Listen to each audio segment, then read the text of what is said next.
Pemirsa, terima kasih pian masih bersama kami. Berita selanjutnya mengabarkan harga daging sapi melambung tinggi di pasaran mengakibatkan berdampak bagi penjualan di pasaran yang turun drastis. Selama sebulanan ini permintaan daging sapi menurun lantaran harganya yang terus merangkak naik. Sementara penjualan daging sapi yang biasanya mencapai 50 kilo seharinya, wayah ini hanya terjual di kisaran 30 kilo.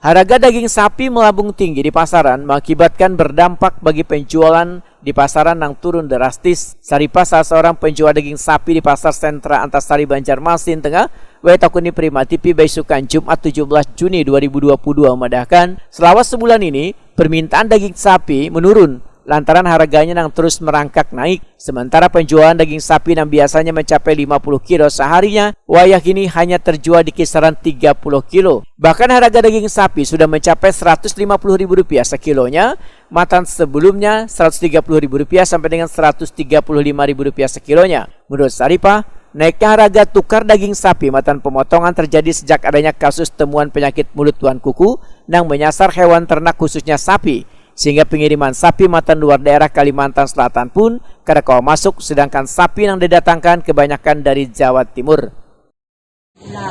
Sebulan. Itu naiknya sudah mulai dari partai, Bu lah? Ya kan mulai sapi kosong, mulai dari penyakit kami berkurang. Ya berkurang. Soalnya sapi dari Bali kada kawa masuk. Madura kada kawa masuk. Harus ada izin. Harus diperiksa lah intinya, ada surat kesehatan sapi.